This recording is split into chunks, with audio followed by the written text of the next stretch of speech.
Welcome back, everybody, to another episode of the Late Night Show with Dr. Kojo. I'm your host, Kojo Software, checking in from sunny Los Angeles, California. I'm happy to have power.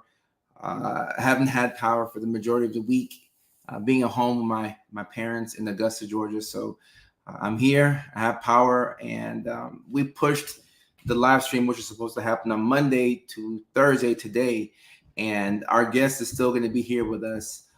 Dr. Gold. I'll introduce her once we get settled in, but we're going to be talking about 5 ways to deal with your feelings. So 5 ways to deal with your feelings.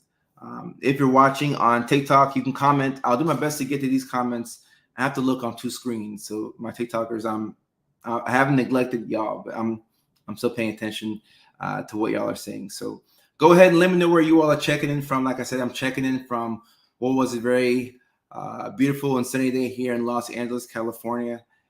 Here's a small blurb about me, but if you've been here before, you know this stuff already. So go ahead and let me know what your name is, where you're checking in from. If you're watching on Facebook, when you type something, your name should automatically pop up. So you can just say Roger from Kansas City, Jessica or Marie from Idaho, wherever you're from. All right. See the TikTokers are falling in. All right. And we're streaming live on Facebook.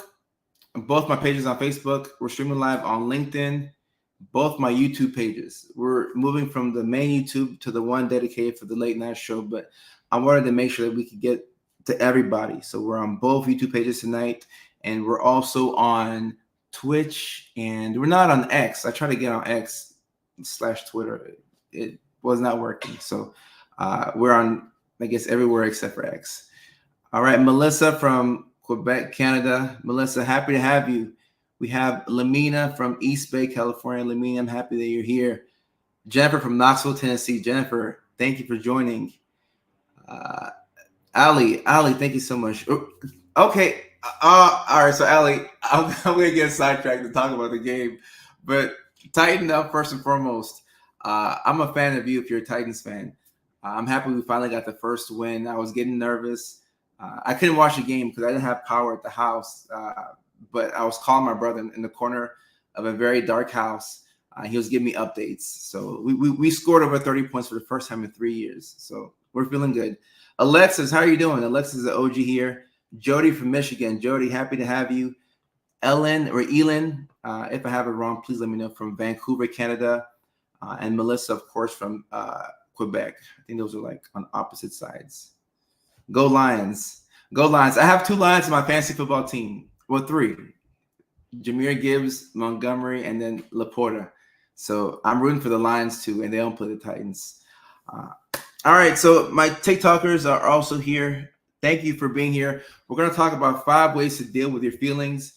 I think that this is something that, we'll get into it because we have a special guest here, Dr. Jessie Gold. I'll introduce her in a second, but I wish that we learned this stuff in elementary school because I'm grown, more or less. I think I'm a kid sometimes, but I'm grown and I'm still learning how to deal with my emotions and deal with my feelings. And I feel like when you're able to master as best as you can your emotions, it allows you to, it sets you up for success in life. So this is a very important topic. And without further ado, our special guest tonight is Dr. Jessie Gold.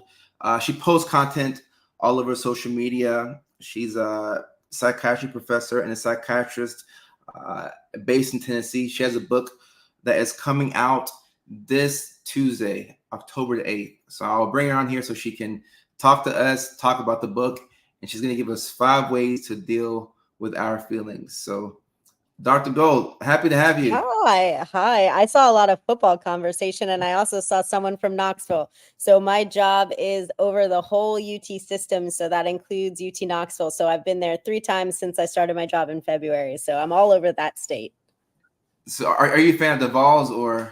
I grew up a Gators fan because my dad worked at University of Florida and I was there for most of my life. And then I am now surrounded by the Vols. So it's definitely what I would say I like these days, because it would be pretty weird to be in my job and not say that. But Yeah, I watch them now.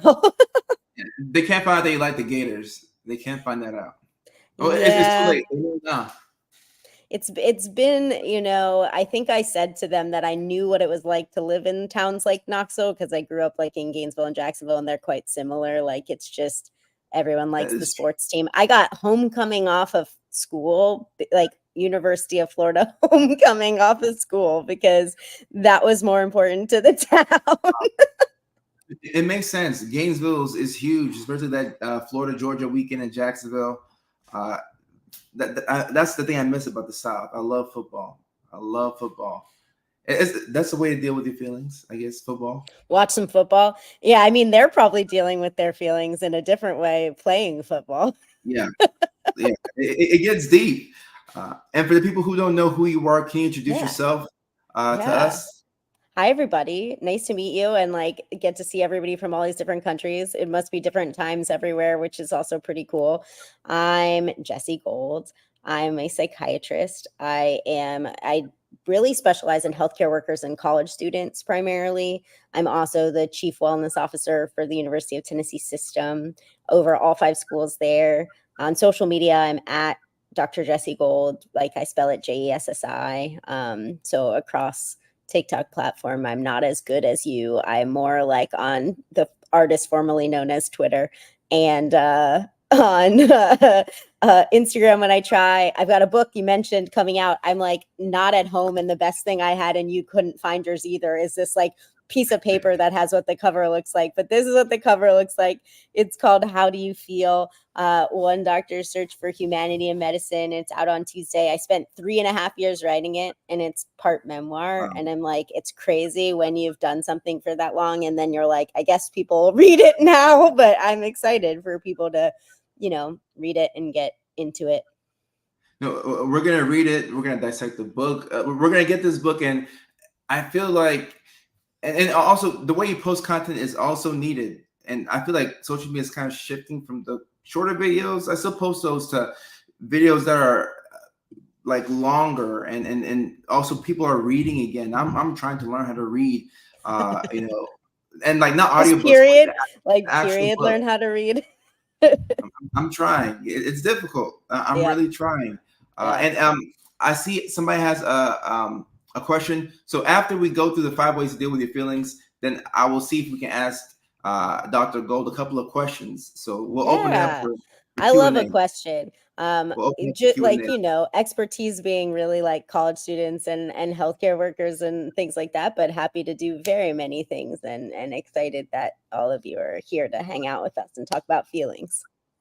Likewise. So you started writing the book 3 years ago. This is towards the tail end of the pandemic. Is that correct? Like I really like my book deal was July 2021. So it was like still pretty in there. But it was better than 2020 when I was like actually, actively in it, which is where a lot of the feelings for me came from. Okay, and what was your personal motivation to write this book? And also, like a lot of people in my community, anytime they hear psychiatrist, the first thing that comes to their mind is they're not gonna get time to talk, and is this gonna Oh be yeah. like refill on meds, boom, boom, boom, and then like That's take all out I the do. I don't say hi. I'm like, here's a drug. That's how I practice completely.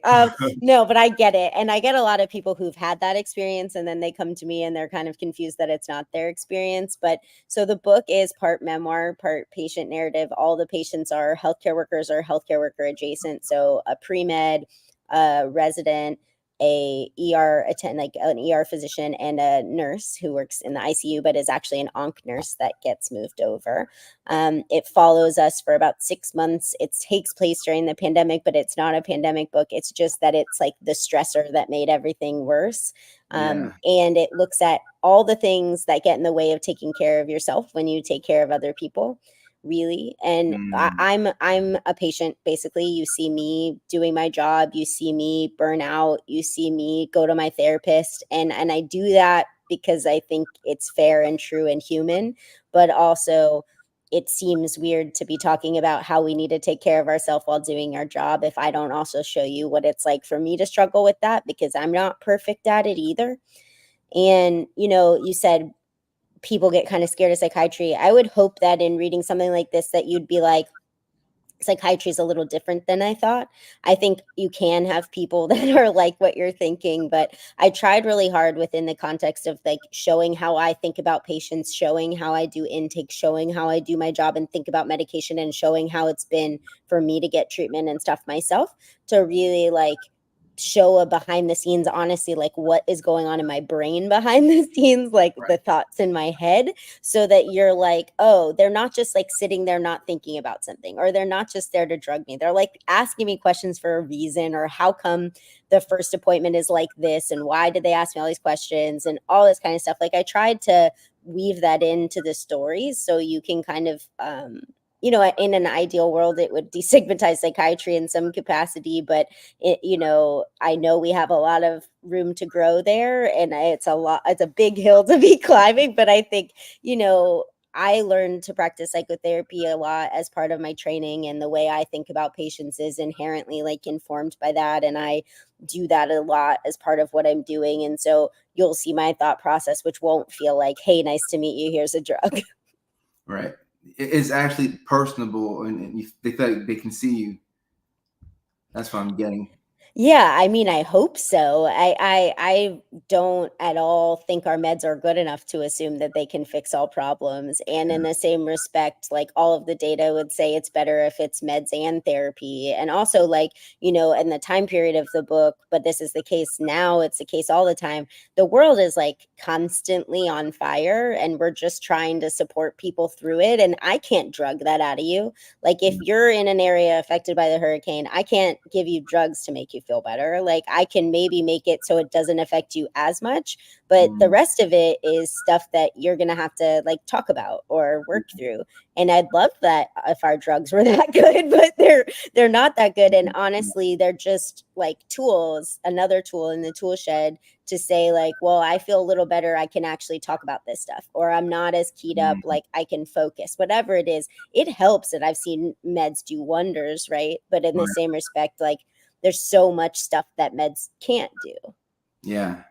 And when it comes to, it's interesting because you wrote this book over the span of 3 years, and the world is very different from when you started the book and when the book is coming out. Yeah.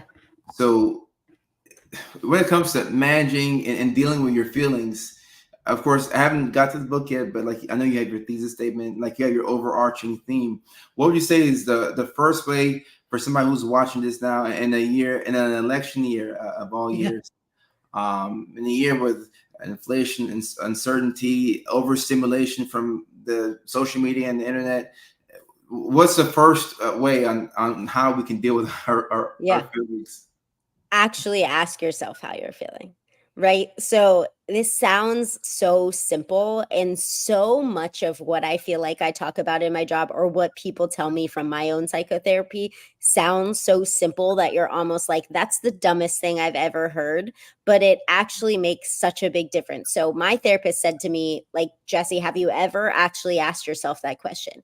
And I said, well, why would I do that? That's super silly. Like, I don't need to ask myself that question. Like, you ask me that question sometimes, and that's enough. But, if we don't ask ourselves that question, we just function until our feelings get in the way. And we also don't notice when something is wrong.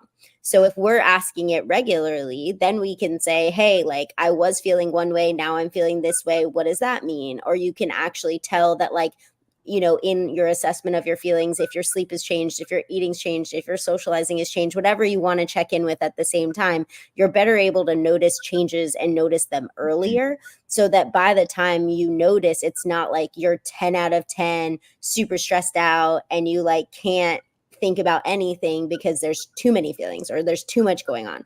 Like for me, I didn't notice I was burnt out until I was falling asleep every day after work. Like I'd go turn on a TV show just to kind of chill out, and I'd wake up 4 hours later and I'd be like, something's wrong with me, right? But like that's how I noticed. It wasn't like the subtle things that I would have noticed if I would have checked in with myself along the way. So I'm a big believer that we actually have to ask ourselves that question.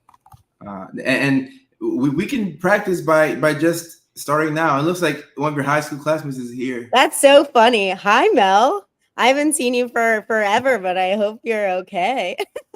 That should be a good feeling to see her. That's so funny. Yeah, high school is a funny place, but Yeah. it's always nice to see people you haven't seen for a while. So how are you feeling now? And then I guess no, ladies first. You go and then How am I feeling? Yeah. I really like talking about stuff that makes a difference. So I've felt energized by a lot of conversations lately, even though it has felt exhausting too. Like being around people, having talks, all that stuff can feel exhausting, but inherently, like, you don't get to help change culture unless you have the conversation. So I felt pretty energized in general. I think there's like a low-lying hum of anxiety for me because like it's 3.5 years. It took a long time. You mentioned an election. It's not the easiest time to release a book. It's kind of pretty hard to break through in press and in sales and things like that. And so I'm trying to focus on the good, which is like helping people with it, It's awesome. And I'll go ahead and say how I'm feeling, and then chat. You take this opportunity to also put in the comments if you like. I would just add that okay and fine are not feelings. So everyone in there who's going to about answer this okay and fine, we're going to reject those answers because they're not actually feelings. And it's not because we're trying to tell you like there's anything wrong with your answers. It's just that like we say that so much because we're just like, hey, okay, like someone asked me, move on. I don't actually want to have this conversation. And in psychiatry, we call feelings like fine feelings I'm not expressing, which is like super true. So just like, if you're gonna put something in the chat, you can put okay and fine, but I'll just judge you like a little tiny bit because I just did a rant about it. So okay and fine are not allowed. All right. So how I'm feeling, I feel a couple of things. I feel hopeful, which I almost always do, but I feel a bit nervous and anxious and uncertain.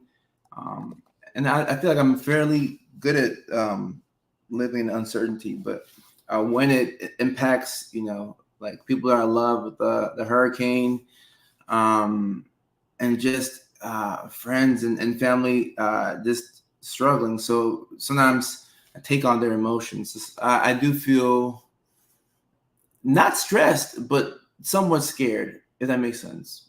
I'm not stressed. Maybe I'm used to being anxious and scared and uncertain, but so somewhat stressed, but mainly a bit nervous, and also somebody put exhausted, somewhat exhausted, somewhat not physically, but somewhat drained. So, somewhat drained. Like mentally exhausted. Somewhat mentally exhausted. From so many revolving things and trying to be in more than one place at the same time. Stressed, agitated, and anxious. Okay. Thank you for sharing, Joy. That's a lot going on at once. Yeah. Thank y'all for sharing. And Lucky, I'm going through perimenopause, fatigue, and burn. Our bodies are so nice, aren't they? They like to give us extra fun on top of our life. Alexa says, nervous about responsibilities, exhausted from trying to date. Now the exhaustion from trying to date is a different type of exhaustion. Alexa says, I feel the exhaustion from the words on the screen. Listen, I'm single and that is stressful. I have friends who totally love it, like meeting people and think it's fun. And then I have me who's like, I have one day at home. I just want to like hang out with someone I know and then go to sleep.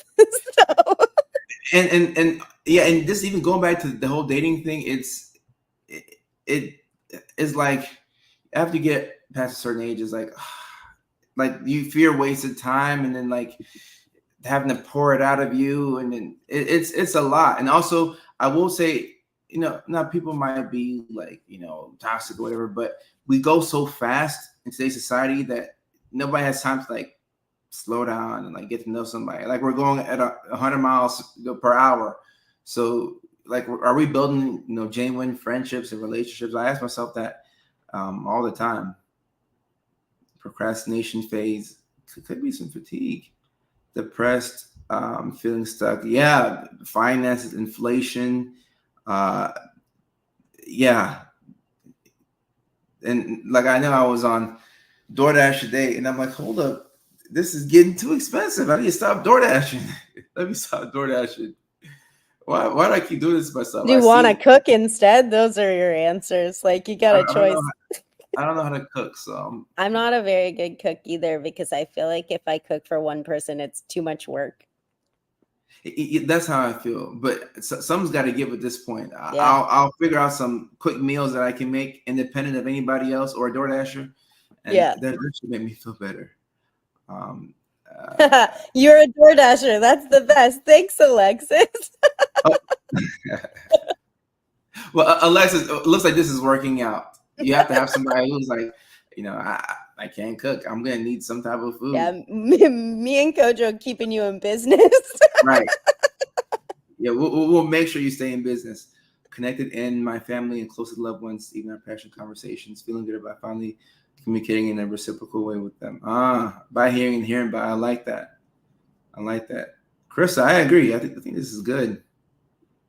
Cook for 6 people. Oh, wow. Okay, so we have some super cooks, and then we have the people who consume the food. It would just be over here. Yeah. Okay, so asking ourselves how we feel. It's amazing, right? Well, like, what even just saying it out loud either does for yourself, but also in a group can do to make it just feel like instantly better, like more connected and less alone. Like, I'm a big believer, like, I mean, this is not necessarily a 5 thing, but that, like, being able to share these things can change the culture and like change workplace, and we just don't do it enough, because we do say okay or fine, or we do kind of blow off these conversations, but like an actual answer, and we don't all know each other, right, can make a big difference, Yeah. And I mean, talk about workplace, being honest there is difficult sometimes. You don't have that space to be yourself, but I think starting those conversations in the workplace is hopefully, this book can get that going. I hope so too. I see Joy yelling at us for not giving her enough advice. I'll give you a second one, okay?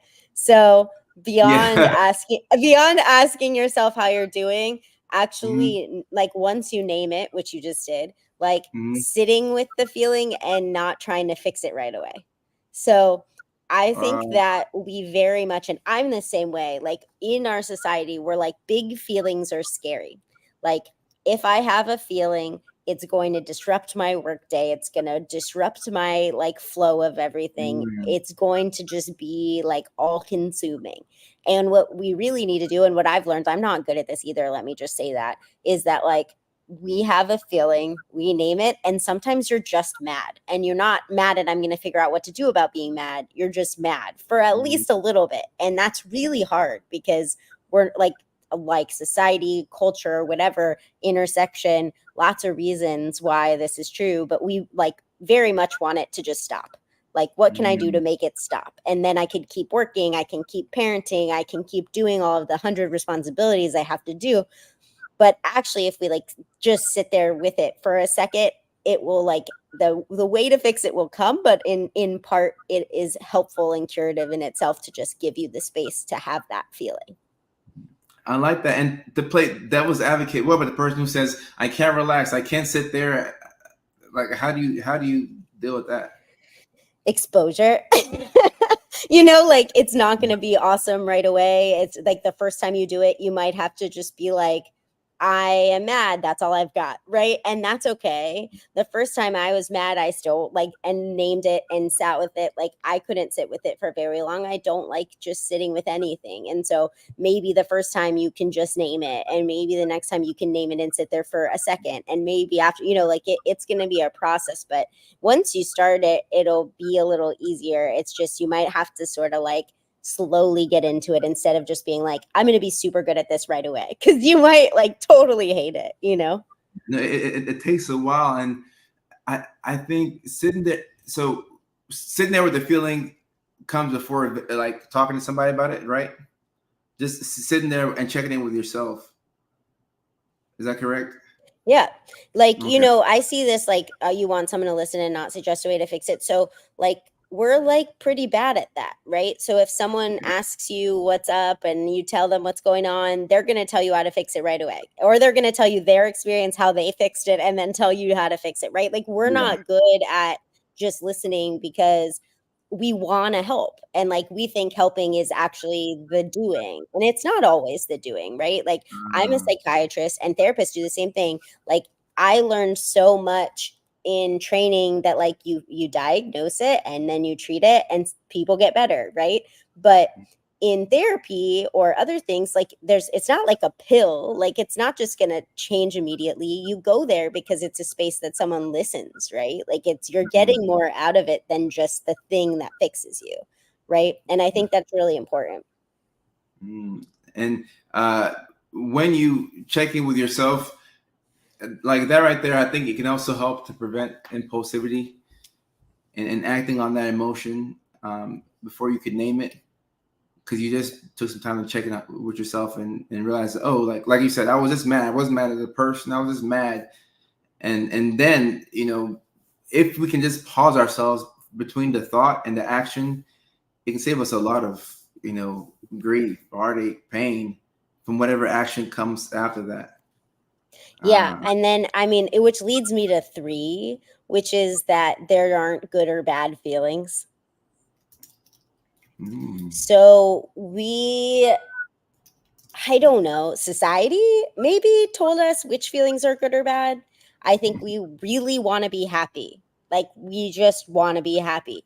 But most people are not happy all the time. Like, it's just an Yeah. unreal expectation. Most people are like happy sometimes, sad sometimes, angry sometimes, anxious sometimes, right? Like, we have this like inside out like mix of emotions, right? Like, we don't just have one or the other, but we like have songs and we have shirts and we have all this stuff that's like, be happy. And so you think that the goal is being happy, and so when you have all the rest of the emotions, you go like, these are bad feelings, or these are feelings I'm not supposed to have, and you try really hard to not have them. And that judgment like adds an extra layer of stress. Like, you're calling yourself names for having feelings, right? And you need some self-compassion in those moments.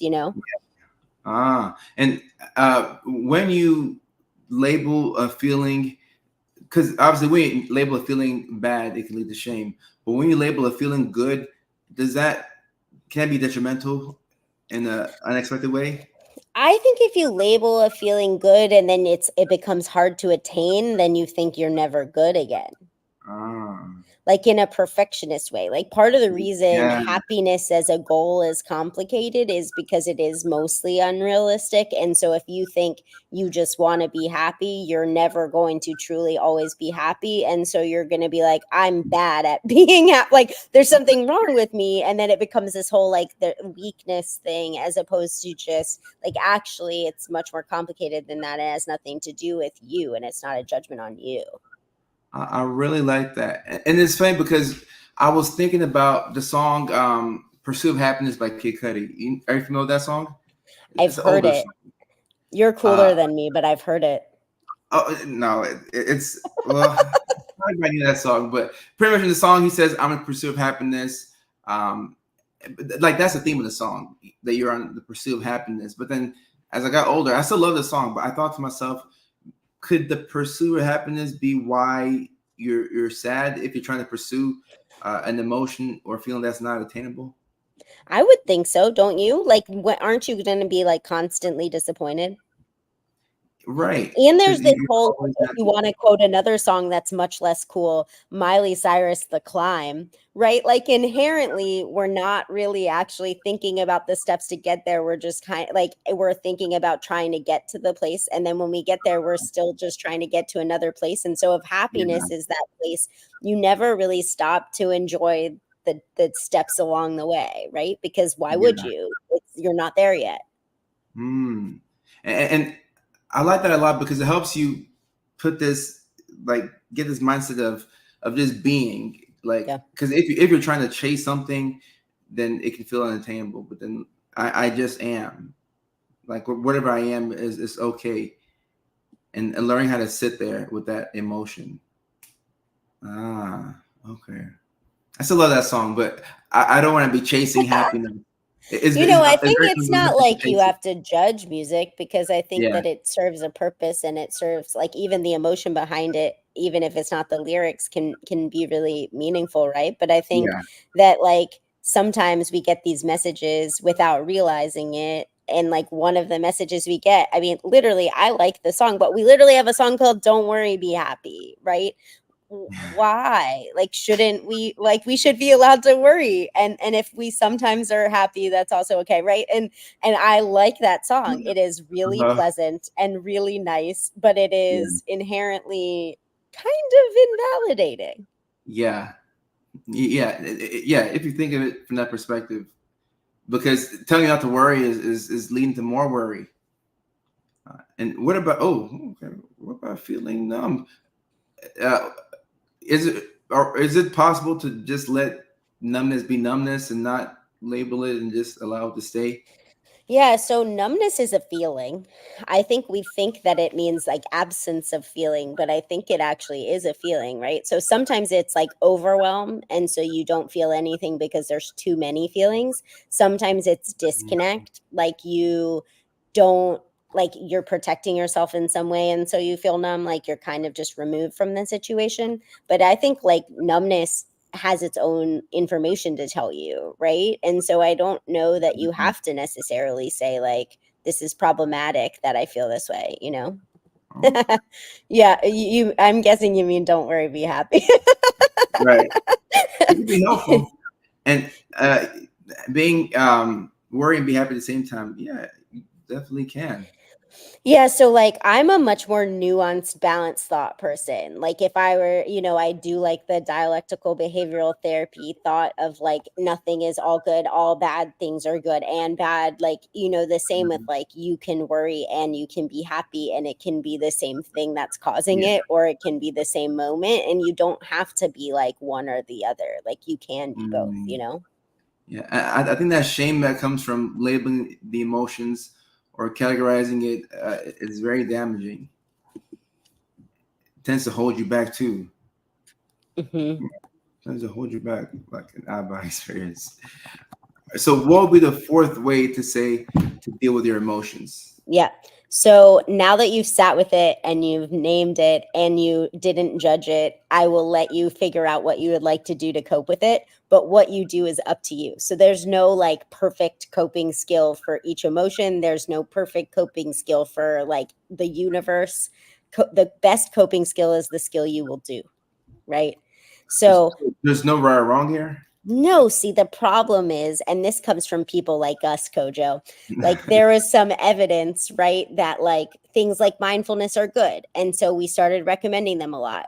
And then people started doing them and hating it and thinking they were bad at coping, right? And inherently, they're not bad at coping. They just don't like mindfulness, right? There are lots of ways to cope. I don't personally, I've tried mindfulness like 40 times. It doesn't work for me, but I like to journal. I keep a stress ball and stress putty on my desk. I like a therapy. I like a talking with friends. I like a dumb TV show, right? And they're different skills for different times. So, like, if you're acutely distressed in the moment, you might have to just like go take a cold shower, go for a run on the stairs, like punch a punching bag, right? Like whatever it is for you that you like need to get that energy out in, like you can pick something different in the acute moment in the long term, but like what you do should be what you'll actually do. Does that make sense? It definitely does make sense. And I'm being difficult and trying to play devil's advocate You here, but can play devil's advocate. I think I'm keeping up. Am I doing okay? no, you are, and the person who's like, all right, I gotta drink, I gotta get high, I Yep. have to gamble, I have to have sex, or the thing that we will What label we might maladaptive, call not great coping skills. Yeah. right? Yeah. So with that, how would you work with that type of thing? Yeah, I mean, the drive to do that is something, and understanding that is important, right? So people often use substances because they don't want to feel, or they like Right. the way that they feel when they're like that and they don't like the way that they feel otherwise, one of the two. And like the drive to do stuff like that, the understanding of it is important to being able to stop doing it, right? Yeah. And it's not to say like that's a horrible thing and I'm going to tell you it's the worst thing you've ever done. People turn to things that they find comfort in and they revert to them in times of stress, even if they're not things they continually use. But in that sense, when I'm talking about a coping skill, I would say that wouldn't be my coping skill of choice, but it would be informative and it might be part of what's going on with you, right? Like in that Right. point, if you're choosing to do that stuff, your coping skills are actually part of the problem and not just a solution. Right. As evidenced by what happens to you when you do that. Now, I think if you sit with your emotions, you normally are able to connect the dots. That I felt this way, I did this, and because I did this, it really set me behind. So if I can just not do that or replace it with something that's not as bad, or like you can kind of see where the drop off happened in terms of wanting to make a better choice for yourself. Yeah. I mean, I think it helps. I mean, I know plenty of patients who stopped using and they run all the time now. And it's a different thing that they do to sort of like get out that need to sort of get a dopamine rush in some capacity. But, if we're going to use a judgment word in some capacity, it's a bit of a healthier way to get a dopamine rush. Right. And so they've learned to do that as a way to cope, to not deal with those impulses. Right. Yeah. Okay. And there's a lot of shame around that, and being able to navigate past that could be the breakthrough for a lot of people. We love a shame and guilt. We have so much shame and guilt. Like that stuff we don't name enough, but consumes us in so many ways. So like, there's a whole bit in the book about like, I had a lot of guilt in the pandemic being a frontline worker who was behind a computer. Right. I spent the entire pandemic behind a computer because I was non-essential. Right.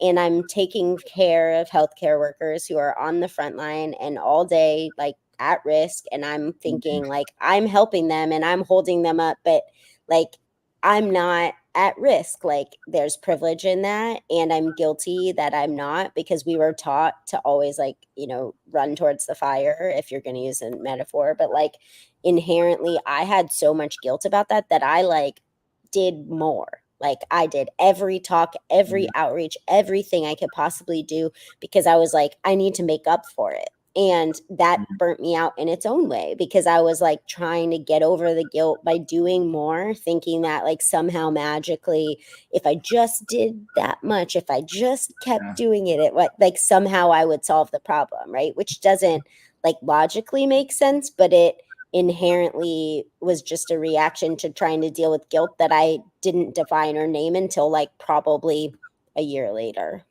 Yeah, no, I can relate to that. I remember during the pandemic, that's when I left to come to LA and started to put 110% into the social media. Not that I wasn't doing it before, but it became the main thing, and pushing myself to just give more than what I had, or just give as much as I could, because that guilt of feeling like, okay, like they needed you, or like you chose yourself over them, that sort of thing. I don't know. Yeah, it takes a while. It's like a delayed hit where you're like, hold up, did I need to be that tired all the time? Did I need to push myself to the limit? And when it comes to grief, does the book talk about grief and dealing with grief? Yeah, I mean, not in an extent that it really is the whole bit of it, but the pandemic is like this compounded trauma plus grief situation that a lot of us aren't dealing with and didn't deal with and didn't know how to deal with. I talk a little bit about like how being a healthcare worker, when somebody you're taking care of dies, you grieve, but you feel like you're not, again, the guilt, like you feel like you're not supposed to grieve because they weren't your family member and you somehow don't deserve to. I talk to a lot of healthcare workers about how they like whether they chose to go to patients' funerals and things like that, and how they made those decisions. And some of them have made those decisions because it was like the way to sort of close the book and complete the circle for them. In psychiatry, it's complicated. Like, I don't know that I could do something like that, because it would be like, I don't know, we're kind of like hidden in some way. But Yeah. you know, guilt and, you know, grief is one of those emotions that, like trauma, doesn't have like a very well defined timeline, right? Like, it can come when it wants, it comes unexpectedly, it comes when you think you're done with it, and then you judge yourself for it, right? Like, you sort of go, what the heck, it was this long ago, I should be over it, right? But like, there's no should, right? Like, what does over it mean? Like, Hmm. you loved the person, you should be over it never. Like, whatever that looks like for you is what it looks like for you, you know? Yeah. And I have a question before we get to the fifth one. I'm curious because this is the cool thing about doing work outside of the office, because you Yeah. get to kind of push the limit in ways you really can't do within the office. Because you have this book, and then you put this book out to the world, and people are using this book, and then they're learning from it, and they're like, okay, wow, Dr. Gold's book has allowed me to manage my feelings and emotions, and I'm getting to places where I've never gotten to. And then the feeling that you feel for helping them out with their feelings, there's I don't know I don't know what the word is, but there's a special thing there. Yeah. And at least in the social media world, that connection, it sometimes becomes parasocial, Yeah. which, you know, Yeah. if you have the equivalent in the office, like, you know, we can't do that because we have to have boundaries. But something cool happens when they see that you're human, Yeah. and you see that they see that you're human, and you just sit Yeah. there, and there's that lack of judgment, and you're working through something. Does that make sense? Yeah, it's so interesting. So, like, you know, I self disclose pretty openly on social, but in a one on one patient setting, I only use it where it makes sense. So, I won't, like, in a session with a patient, be like, if I'm prescribing Wellbutrin, I won't be like, high five, I take that too, right? Like, if it makes sense, if it makes sense, like, it comes up, right? Like, it wouldn't do it just to do it. Uh-huh. And sometimes they bring it in because they read it or they saw my social or like something that I wrote. And then they'll say, like, hey, Dr. Gold, I read this piece that you wrote about being burnt out during the pandemic. Can we talk about that? Or it really resonated with me. I didn't know that you talked about stuff like that. And like, then I'll talk about it. And so it's Yeah. almost like I have, like, as you kind of said, like different sort of boundaries and thoughts about how to deal with talking about myself and the things that I disclose, despite them being like openly available to most people. You know, it's like, in this setting, this is how I think about it. In this setting, this is how I think about it. But inherently, like, when I share, you know, there's a thing called self-disclosure reciprocity, which is like, if I share, you probably want to share and you feel closer to me and want to share too, right? Like, it's just not, I share and then it's just out there, and then you just are like, well, that was weird, why did she say that? Right? Like, instead Right. you're like, oh, that was great, like, I think I should maybe say something too, and I feel safer and more comfortable and more like trusted in that space. And it's super interesting because in our fields, like mental health fields, like, are really hate self-disclosure, but they should have taught us to use Yeah. it thoughtfully instead of just like telling us to never use it, because it does make a difference in the right setting. Right. And I, you know, I do that as well. And, you know, I feel like I just kind of started doing that. Like, you know, just when appropriate, I'm like, hold up, I think it makes sense to, you know, tell them this or that. Or of course, I had my book, um, You Already Won, the one I wrote in 2019, where I talked about having ADHD. So then it was like a known thing. And like, that was like my hurdle to get over. Like, I had to like put it in the book, and then like, all right, let the world know so that I can like not be ashamed of it and like own it, and, you know, all the other things. But there's this connection that, like, when they know that you know, and then you know that they know that you know, you all They know. That was, have you, do you ever watch Friends? oh, it's been a while. Oh, there's this like whole thing where it's like, you know, they know that you don't. There's like a 10 episode thing about like people hooking up, and that just reminded me of that. So sorry, my brain does pop culture references without needing to continue. So I haven't seen Friends, but like all the way. I'm gonna have to binge that show one day. I'll add it right next to Breaking Bad of the shows that I have to watch. I gotta add that. But yeah, being able to put like a book out and to talk about it in emotion, and highlighted with your story, it brings you to the level of the patient. And I feel like that's sometimes half the battle. Yeah. Like that's a huge thing. Maybe not allowed sometimes, but like it's Yeah, in so many ways, like it's not even not allowed. Like we're almost told to like not be, right? Like I can think of, and again for the book, I talked to so many healthcare workers who told me they learned about emotions through codes, or like something like someone died and then nobody reacted, and so they learned that they're just not supposed to react, right? And not only do we not react, like people go and they eat lunch right after, right? And then that's like what we do, but nobody goes, well, someone just died, like why are we going to lunch? Like that's weird, right? yeah, And so they all learn, like as trainees and students, like they watch around them and nobody reacts. So then you go, I guess when people die, I'm just not supposed to react. And so we basically learn that that's what's appropriate, not yeah, reacting. And inherently, like I've seen people get negative feedback for having emotions and like for being more emotional than someone else, right? And so you're like, in the same sense that we're like modeling and sort of yeah, encouraging not feeling, we're also discouraging too much feeling, like oh, so and so, they're like too close to the patients. Or I got feedback yeah. that I was too nice to nurses. And Oh, like someone wow. actually wrote that down, which is like, I to this day, like when I read that, I was like, can you write stuff like that down? Like that's a bizarre thing to say, but Wow. like inherently that's they meant, like I didn't know my place and I was right, like I was and I was like, uh, well, I don't even know what to say to this information. But that stuff, if you like process it when you're young, Wow. like what you learn is like, here's all the things I'm not supposed to do. Here's all the things that will make me unsuccessful. Like I need to change to be this person. Yeah. And that person is an unfeeling robot who's somehow magically not affected by a really hard workplace. And I think that's true in a lot of workplaces. Healthcare is just a particularly weirdly bad one. Most Like, most but of them out there. you Yeah. were told you were too friendly to front office staff. Yeah, I feel like Dr. Ranger and I have a lot in common because I'm reading a lot of what you're saying and I'm just thinking that we've had a lot of similar experiences. But yeah, I don't even know what that means. Like you said hi, you knew you like for me, I was like, is it bad that I know their names? Like where's the problem?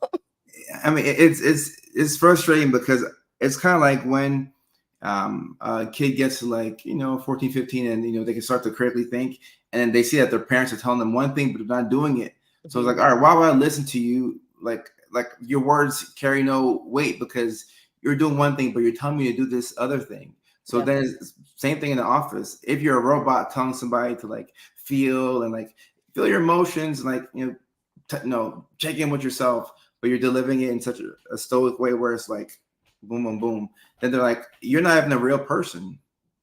Yeah. So why would I listen to you? Like I have never seen you feel emotion. Yeah. I think that's something that we have to work on, uh, while being mindful of the boundaries. But I feel like we're already mindful of the boundaries. We just don't Yeah. show emotion. Yeah. Totally. No joy for you. Listen, before I tell you a fifth, I'm curious if you have another one because I told you I was going to put you on the spot to Hmm. piggyback on and see if you had anything before I added anything. The fifth one, well, I can give a 4B. A 4B. A 4B. I can give a 4B. So the fourth one was figure out how you want to cope with emotion. There's no right or wrong. Oh, 4B. moments of essence. Thank you for saying that. That's like my goal of like writing the book in all of the things I do is like, I always think patients like it more. And I actually think that as a culture in healthcare, we like it more too. But like for some reason, we were taught you don't. And so it's helpful for me to see that as feedback. But I also think it's important for other people to see that because they're taught one thing. And I actually think patients want like a Yeah, human and an empath. They yeah, don't want a robot, you know? yeah. No, I've almost always seen that they want somebody with emotion. Because like if you are vulnerable, then they're like, okay, or if they can see that you're human, Yep. like if they sense that you're going through the motions, and it's like, okay, all right, you're waiting for like the next person to come. You slept, you ate. Okay, all right, cool. Next person, like that's a common. I saw it when I first started on social media. I still see it in the DMs. Like, no, you won't talk to me. I'm just another number. Yeah. Yeah. And then they end up in my office because of that, right? Yeah. Like because a doctor didn't care or didn't listen, and then maybe they had emotions, and then they said, hey, go to the doctor, go see the psych, right? Or they end up in my office because the person was mean and that affected them and then affected their mental health. But either way, they're coming because of that encounter that could have been done much better, you know? Right. And the earlier that you intervene, the better I feel like the patient would do. This platform is the most. Just with Dr. Kojo. Yeah, I mean, he brings it out. It's probably, I don't know, there's a lot of like really clean background comforting stuff going on back. Whatever's going on back there is just making me like, I'm like, it's all like black and white and clean. Your couch is white. I couldn't do that. That stresses me out. It's a safe space. I don't know why I chose white, especially with having a dog. I don't know why I chose white. Listen, I can't do it. Like if there's one scratch, I'll be like, this is ruined. And it's like obscene because couches are so expensive. So I can't do it because I get too anxious. But I respect. Now I think I need, that's my last name's Gold. Now I think I need a periodic table AU behind me to be cool. No, you definitely need a and I know they have that somewhere. You definitely need AU because it would make sense. It would go with the whole aesthetic. And they can have like the gold, like the details. Like I like the little details. Yeah. Sorry, I'm making you give me a 4B, but I keep distracting by looking at your background. I have a 4B. So my 4B is all right. Emotions. Credit for might be redundant, but give yourself credit for feeling. Because it might be mainly a guy thing, but I don't think we really feel, or like we're used to. Like it's funny because like I guess in the office, like I can be more of a human, but like in life, like to-do lists, I'll take care of this and that, and then next thing, and that's how I've learned to be productive. Like boom, boom, boom, boom, just get the thing done. So when you pause to figure out how you're feeling, a lot of times the shame that you feel might make you not want to feel, or now we have to get high, or now we have to do something else to just not feel again because like I don't like the way this feels. I have to sit here with this emotion. So I think you have to give yourself credit for feeling because it gives you momentum, and momentum is so important, especially for me. If I have something that I'm doing, and I had, for example, I went to guitar practice today, and my teacher said, "This is the best you've ever played." And I played so much this past week, so I'm like, all right, now I'm excited to get back and to play again because I can see that I'm making progress. So when you have like some tangible evidence of okay, I'm feeling better, I think that is going to help give you more momentum to start feeling more, and most importantly to tell the truth. Because if you can tell the truth to yourself, you can tell the truth to other people, and that's something I don't see a lot of people doing. I think that's probably what made me gravitate towards comedy, because the day-to-day world is like a lot of masking. Like if you ask somebody how they're feeling, and they actually tell you, "Oh well, my car got hit," you'd be like, "Oh, I was just kidding. Like I didn't want you to tell me the truth. I just want you to say I'm fine." And like we're at a Wendy's drive-through, So I think being honest with your emotions and having some momentum with that. Sometimes somebody has to start, and then keep that going. Yeah, and it like vulnerability is like like it's emotional exposure and risk, and like all of the words that define it sound miserable. Like there's like nothing. It's like you might like people might not like it. You might be at risk for doing it. You might not, all of the things make you sound like why on earth would I possibly do that? But like when you try or when you are, people are much more likely to do the same, and the culture is much more supportive. Supportive cultures, like especially in workplaces, are much more likely to not be like places you burn out, right? Like you'll feel Yeah. like valued and seen and supported. And those are like, that's really like essential. But we don't see it like that. We see it as scary. And like a lot of times, I think when people think I'm talking about vulnerability, I expect people to do like what we do and talk about our diagnoses and our treatments, right? But inherently, like, somebody has to do that. We have to do that. We'll change the narrative for us, but like you don't have to do that. You just have to say it's really weird we went from this code to lunch, or like,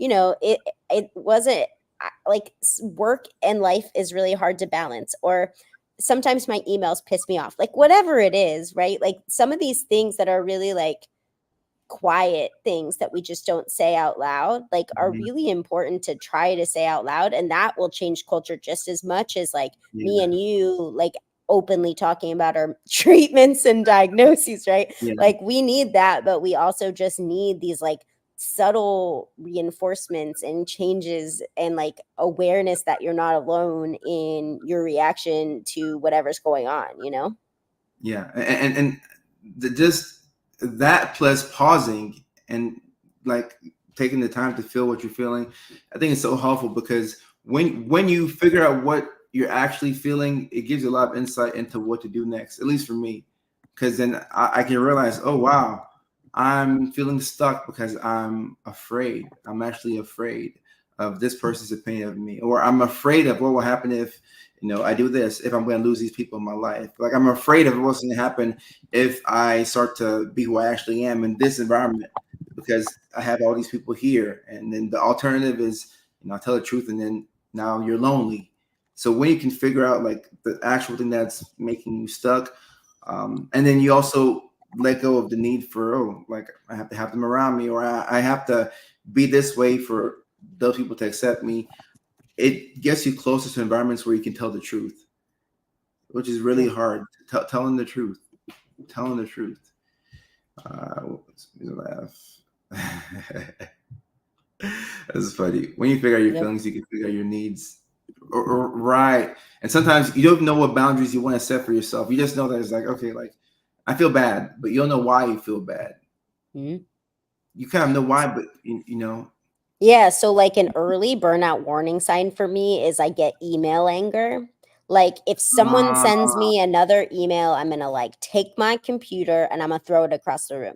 And it's like a very strong reaction. And I didn't really like notice it for a while. And I was like, gosh, emails just sometimes make me mad. And I sat with that and I was like, well, I'm mad, but also why am I mad? And I realized that email usually is full of asks, right? Like nobody's writing me an email to be like, hey, Jesse, I love you. You're really good at your job. They're writing me an email with some other task for a job, some other ask about like writing or work or paper. Like it's a to-do list. And when people are asking you what like more to do, or like you cleared it and then you get more to do, inherently, if you've got nothing left, you're going to be mad about it, right? Like your reaction isn't to be like, awesome, I'm so glad I got another email. It's to be like, stop sending, right? Like, and you're just really defensive. And I had to understand like where that was coming from, because I was just like, what's the deal with this like 0 to 10 on this email situation? And I really like sat with it, figured it out. And like when you said sometimes you're just upset and you don't know why, like that's what that was. Like I was just like, this is deferred, or there's something going on with me about emails. And like I really was like, there's much more to it. And it helped me realize like when I feel overwhelmed or like I'm doing too much, like more asks really just don't work. Like I have to take a space or a like break from them, or go, thank you for the ask, I'll get back to you eventually, like whatever it is, where I'm not just like angry or completely avoid it, right? Oh, that's good to know, because I've been having a lot of email anger as of late. Yeah. And that includes like, other inboxes too, right? Like you're great and so nice on social and stuff, but I'm sure sometimes like a big social media inbox is the same, and I'm sure like a patient inbox is the same, right? Like there's other places that messages come. Yeah, and I have a the example today, and then I'll let you get to your fifth one, and we'll do questions real quick because I know it's late on the East Coast. A friend of mine who I used to work with back in Augusta, he messaged me maybe months ago. He said, "Oh, my friend saw you at the Augusta airport and delivered content, blah blah blah."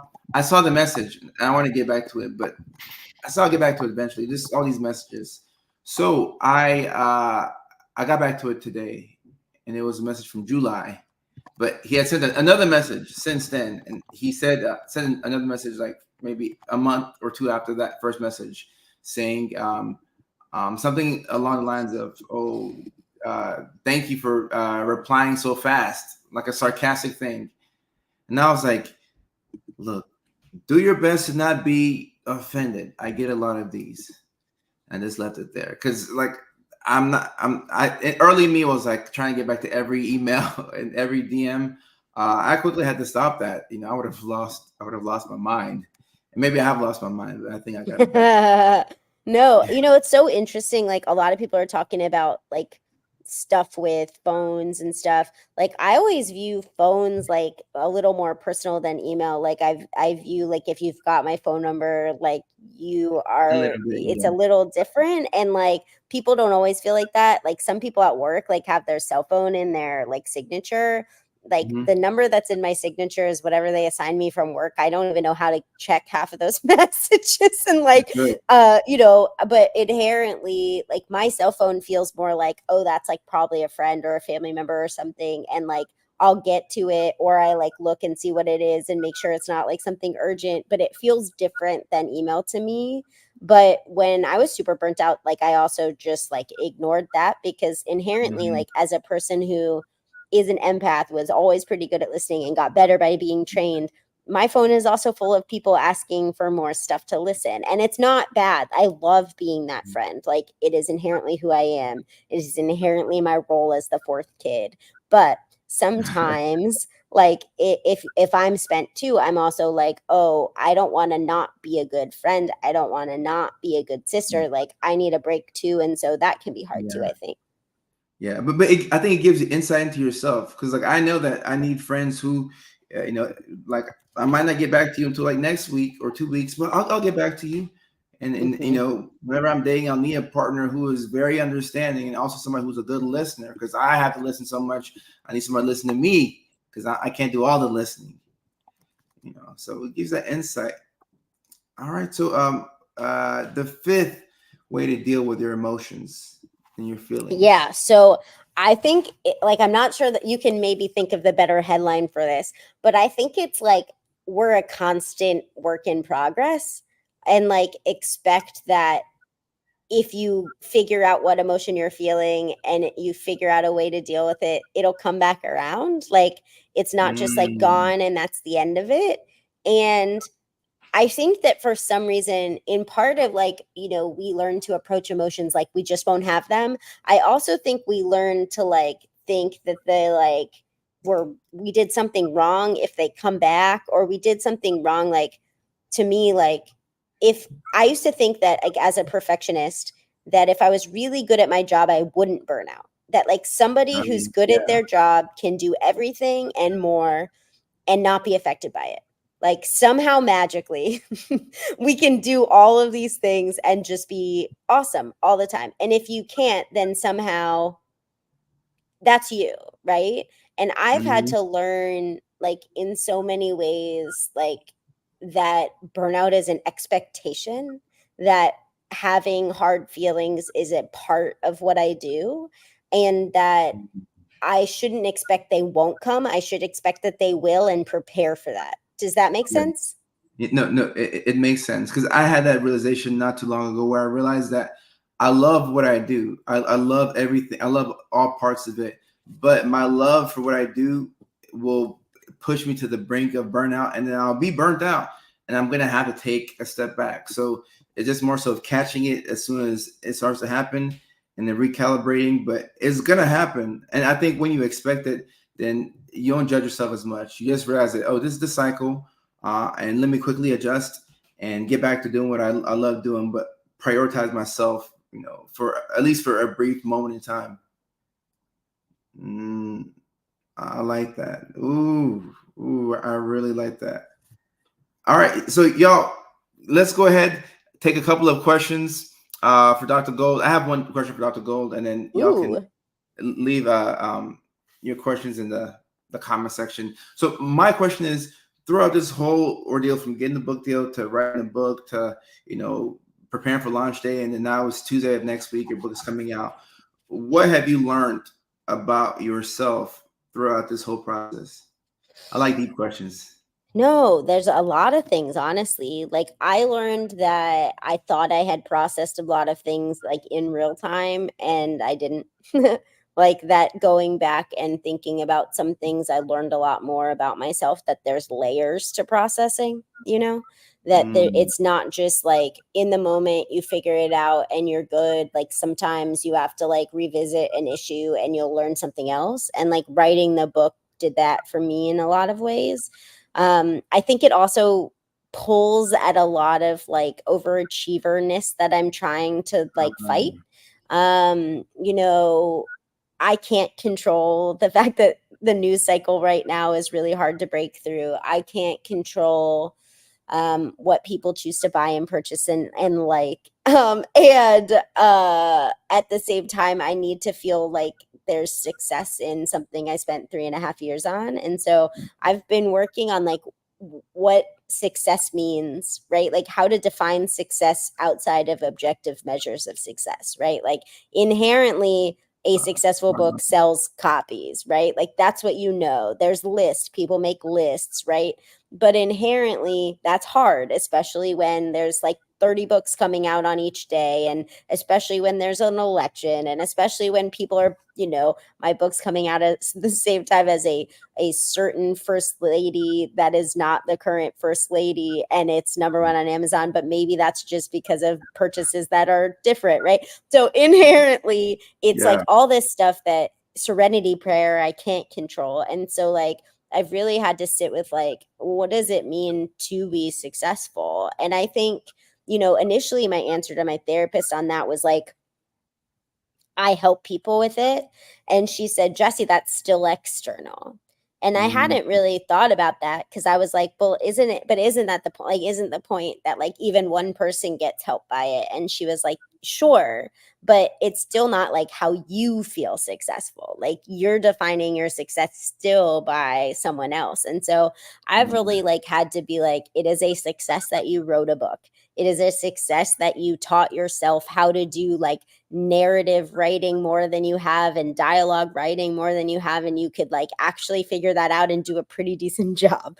And it is a success that like you get to spend time with like your friends and family, and they're proud of you because they didn't write a book, right? Like, so I've had to be like, listen, like the doing it also matters. Like we were talking a bit about sort of like the climb and the time, and I think that we just, like, as a person, you can read my CV. I'm like crazy overachiever. And so like, it is hard for me to not know, like to be able to just crack this and figure it out and win, right? Like, I'm like, I must be able to. And so I think it's really important, but yeah, I'm working on it. And I think that that's true. Like books are one thing, right? But I think inherently all of us deal with that, which is like, there's some measure of success that might be competitive. Like maybe someone gets an award and you don't, like maybe somebody gets a promotion and you don't, maybe somebody, I don't know. I mean, there's just all these things that are objective, and like we still need to figure out how to be proud of ourselves, because like just because somebody else says something like about somebody else, or something else works, like doesn't mean yours isn't good, doesn't mean that you didn't do a lot, doesn't mean that you're not worthy or something. And I think that that's something I've been working on. You asked me a deep question. I gave you a deep answer. Yeah, no, it's deep because it's personal to me as well. So that's why I was curious as to what your answer would be. And I like how, of course, you have a therapist, so but I like how you're the angle you're taking at this. And those of y'all with questions, we'll rapid fire and go through the questions real quick. But I like the angle you're taking at this, because when it's and I've seen your CV, it is like all these really fancy, like it's all these amazing things. And it's tough because when it's like whatever we're we're good at and we get validation from, we do more of that, and then we tend to keep doing more and more of that. And then sometimes you lose your identity in that. So like just on my end, like I was always like trying to do this and that and this and that and ABC and then Today Show and then this and then that and the White House, and it got to the point where nothing was enough for me, and I'm like, this is crazy. I'm gonna lose my mind, and trying to recalibrating my mind to understand that like the doing is a success was helpful. I'm still in the process of doing that. It's not I haven't completely shifted, but allowing myself to take pride in the do was helpful because it wasn't external. And it also kept me from the super high highs and the super low lows, where it's like, all right, I'm going to feel amazing, but like if this video doesn't get enough views, like I feel the depression in the air. So being able to work through that, it's such a hard emotion. It's just taking time. It'll take more time for me, but I think just working through that is really helpful. Like having a book that, and the cool thing about books is that you wrote the book and like now it's gone out to the world. Like it's gonna be in somebody's like living room and like they'll walk past it every day and like the book is there. It came from like your soul into like, that's super cool. It's like This Thing's Stupid, but the cover's fun. That and also the title too, How Do You Feel? It because it's a question, you're like, how do I feel today? Mm-hmm. And the you is what's important, right? Like in so many ways, like it's not just like how are you, it's how do you feel. It's like deeper than that, but it's also like, but the you is the thing, right? Like it's not just everyone else, because that's what we do. Right. And anytime I get a chance to, I call it be selfish or like checking on myself, I take it, because those chances I don't allow myself to have that as often as I probably should allow myself to have it. All right, so let's fly through a couple of questions. I see someone say, what's the book called? Can you put like a link to it in your stuff somewhere? Yes, you can get the link to the book. Like grab an Amazon link or something. Is Amazon the preferred I don't care. What's your preferred link? Sometimes the bookstores will have like a Barnes and Noble or if you look up like my book on Simon & Schuster, like it has like links to everything, so people could decide what they want. So it's just like how you feel. Yeah, it's just like that. Yeah, Simon & Schuster, how do you feel? Yeah, that way if you hate Amazon, you can get it from Bookshop or something, but it's on you. But I'm also like, you might just like your local store and you want to support them, but I see an audiobook link. No, that's a. Well, you would go into audiobooks already. I know. It's like Google knows that I'm trying to do that. Not the Australian version. AU. Take that out. And then there we go. The American version. If you're watching from Australia, just put the AU instead of .com. In Canada, there's a Canadian one too. Oh, CA as well for all of our Canadians. So snapping. So snapping at kids, how would you say to deal with snapping at kids, Dr. Gold? Like if you're snapping at your kids, it's usually not about your kids. It's usually about a lot more than that, Like sometimes it's like, can you take a pause before the snap? Sometimes it's you're human and you did that and you talk to your kids about it after, Like I mean, I think it's about both, like also not beating yourself up out of that too. Like I think we think like a great parent doesn't curse in front of their kids, a great parent doesn't yell, whatever. We have all these beliefs, but like sometimes you do, and doesn't make you a bad parent. Like it just makes you somebody who is affected by life and it caused it, Yeah, I like and that. yeah, like the apologizing to your kids when you mess up, like inherently, like if you don't see your parents like as humans and you don't see them fail and stuff, like when you grow up, you think you can't, right? Like you also learn perfectionism that way. And I think it makes a big difference, like knowing that that happens and that, you feel bad and you feel like upset by it, and here's why, and I'm going to try not to, I'm going to work at not doing it because of this, or whatever else, like that you can openly say. Right. Okay, that's a really good answer. And I'll answer this. By hearing and hearing by on my end, I don't really care. Uh, on my end, I don't lose any sleep over it. I get called worse things in the DM sometimes. You mean like the doctor thing? Yeah. Yeah, like in a patient setting, I prefer Dr. Gold for some reasons, just because like I think that boundaries, like the sort of like boundary it creates, is sometimes important just for like the making sure you Yeah. don't think I'm your friend, because I am like I am to you right now, and I just don't like to confuse stuff. Yeah. So sometimes I like it in a patient setting, but like in an interview or whatever, like if Kojo told me that every time like a dude was on the show, that the whole time the dude went by doctor whatever, I would say you have to call me doctor whatever the whole time.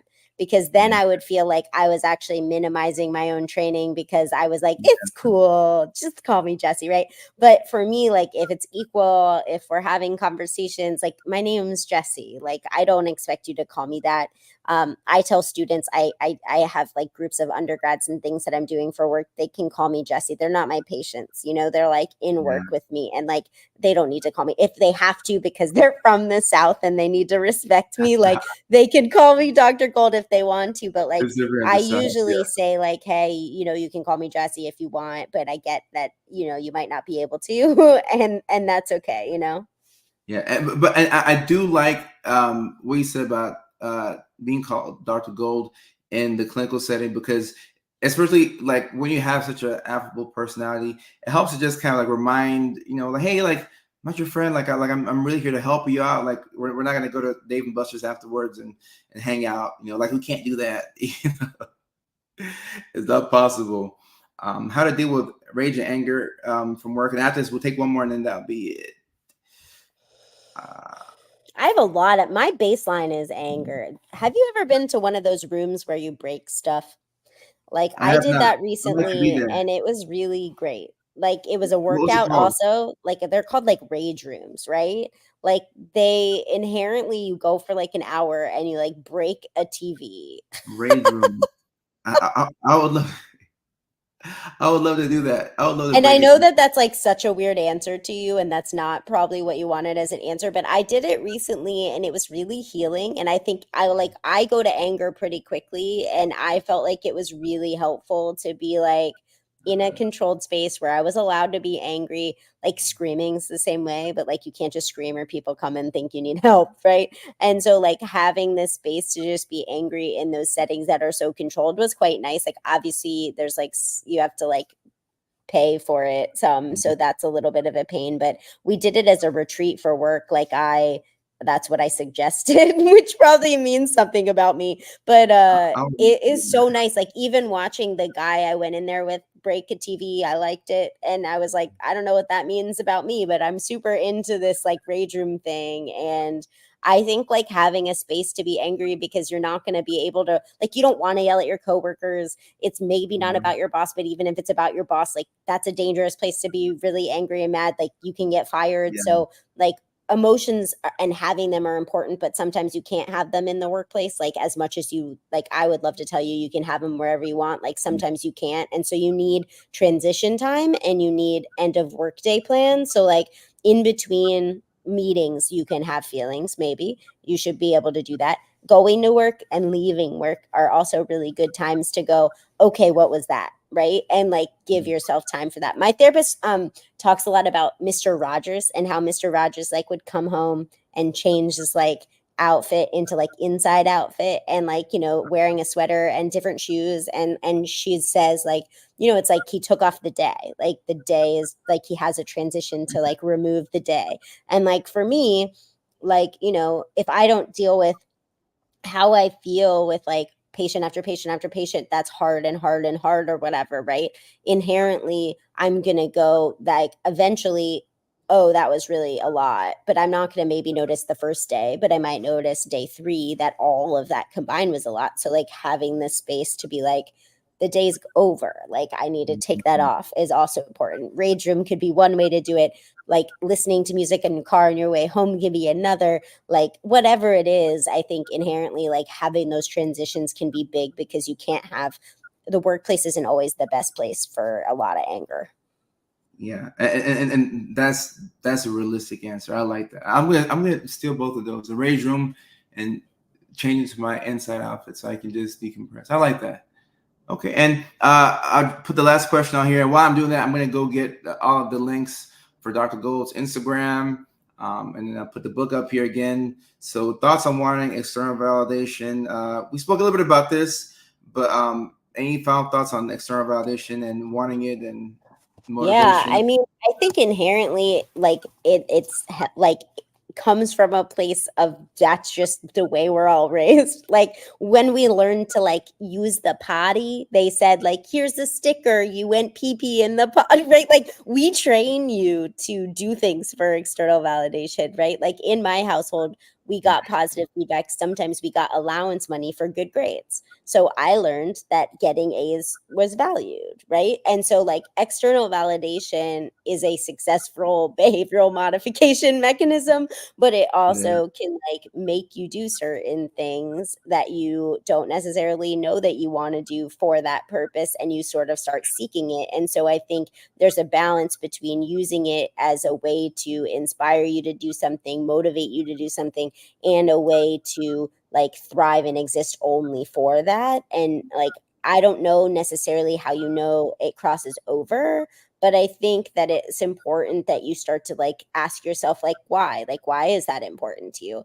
I think you might have an interesting answer to this though, Kojo, because of like social, because your social is much bigger than mine. And I think a lot of people talk a lot about sort of like social media as a source of external validation, but I would, I don't know, maybe I'm putting words into your mouth or experience. no, you're completely right.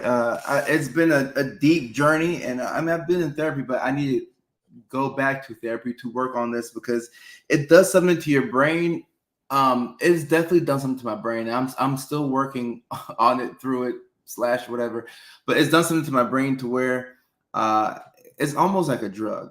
Like it's the most addictive thing I've ever been a part of, and it doesn't end. You can't get enough of it. Like there's no way to satisfy yourself with that.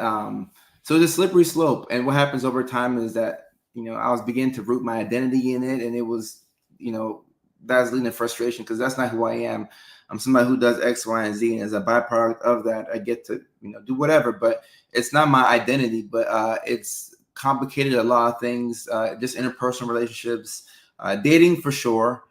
So I've had to go back to who I am, what I enjoy, what my values are, and do more to root my identity in that as opposed to the external stuff because it's just too much of a roller coaster. The highs are too high and the lows are too low.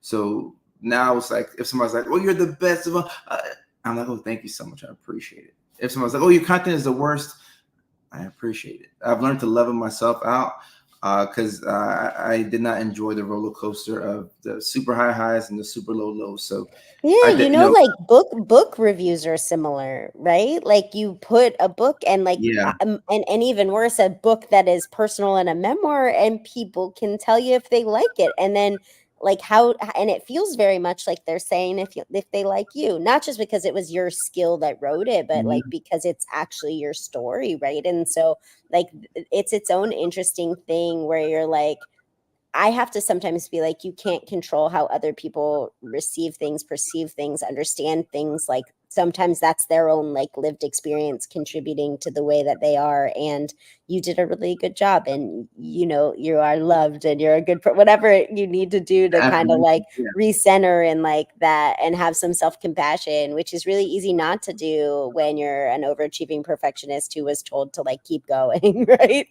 In that case, I think the book is helpful for because when you put it out to the internet, they let you know exactly what they feel, how they feel about it, whether good or whether bad, and then you go through all the high highs, like the amazing comments, and then you go through the ones that are not so good, and then after that, you learn to not put stock in any of it, and it's like whatever, like it is what it is, because like I'm very grateful for social media. It's helped me break a lot of people pleasing tendencies because I realized I couldn't please them all. And then I'm like, all right, I'm out. And then I'm tapping to a level of peace that I've never had in my life. ever before. And it's so liberating. So hopefully it's gonna be more good reviews than bad. But then whenever somebody says want to say, okay, I guess they can think however they want to think. Uh, it does a lot for you as a person. Well, I've been able to reframe it, but you have to look at it from that perspective, or else you're like, they don't like me for some reason. They don't like me. Yeah, and you have to be like, it's okay. Not everybody's gonna like me. The good thing is Mel from high school still likes me and hasn't seen me since high school. Like that's what matters, right? Like Wow. I at least she didn't go like behind my back and think about like what a crappy person I was, but I was just a nerd. But I think you know what I did do with Mel, and she can tell you about this. I did step team with them just to prove that it had diversity. Oh wow. Okay. They were like, hey, can you do this? And I was like, I don't really think so, but they spent a lot of time teaching it to me so I could do it at like it was really like a, again, sort of a nice challenge, but it was like I don't have rhythm like that, but I tried. I did it. I did their like performance, and Mel's one of the people who's in charge, so she can say it if she's still listening. It's super late on the East Coast though, but yeah, that was an experience that I probably have never said out loud in a long time. So now you know. Well, hopefully Mel will catch the playback, but it's cathartic to let it out. No, I loved it. It just was like if you're gonna think of something super challenging, like doing like step team as a person who was never a dancer and probably has not great rhythm is like a whole thing. Yeah, I wish we had the Video. information, the video to watch it back. It's possible it exists. It is called Dynasty. I'm sure they've got something, but I don't know that you want to see that. I do. Mel, if you're watching and you can find the video, please let us know. Send it as an unlisted private link on YouTube so we can watch it playback. Kojo would like to just watch it and be entertained. Just watch it. My friends have like all of my embarrassing moments and all that stuff, and my brother has a photo of me before I got my teeth fixed, and like, we laugh at all these things. So yeah, it's important, right? Focus on yourself. All right, so here's where you all can find Dr. Gold's book. Let's go ahead and pre-order it now. I will make sure that I pre-order a copy tonight. I'll let my assistant do it, so I know I won't forget. The book is going to be found in everywhere that books are sold. Right? Yeah, it should be. You know, like if your local store doesn't have it, ask for it. They should be able to find it. If your library doesn't have it, same thing, right? Like they can get it. It's from a real publisher that they can find. So if they don't have it because they didn't plan on demand, like they can figure it out, you know? Yeah. So the book is called How Do You Feel by Dr. Jesse Gold. It's going to be out next week, Tuesday, on October the 8th, 2024. You can pre-order it now. And I'll post about the How Do You Feel challenge on social media. And Dr. Gold, thank you so much for your time. I think we went over what I said we were gonna do. It's so okay. I'm still awake and I'm rolling through, so we're good. And I'm honored to be here. And I always we've been social media DM friends and stuff for a while now, but it's good to be able to talk to you like in a real conversation. And like I'm always happy to do it if your folks ever want to talk again. I appreciate and yeah, we should definitely do it. And we definitely have to have Dr. Go back for more live streams in the future, and Dr. Ranger, we'll talk about that in another live stream publishing. And Christina, actually, can you explain the challenge here? Yeah, like so starting tomorrow through like the next Friday, I'm gonna do like a how do you feel challenge, basically to challenge us to ask ourselves how we're doing and authentically answer the question, right? And so we talked a lot about that today, but like we like to say fine and okay, we're not. And we also don't take the time to ask ourselves. So for me, it is going to force me to do that for this entire like right close to publishing and then publishing week. But for everybody else, I want it to be something where like you do it. If you want to do it once, if you want to do it more than once, that's cool. You tag in some friends and have them do it. Like ideally you'd like shout out the book and link to that too, just because it's obviously related. But I get like just the conversation to me and is like important and enough. So like whatever that looks like. Awesome. How do you feel? So it's How Do You Feel by Dr. Jesse Gold. Like I said, it's going to be out next week, Tuesday, at everywhere that they sell books. So Dr. Gold, thank you so much for coming on. I appreciate your time. And for everybody watching across social media, thank you so much. I appreciate y'all. Bye, friends.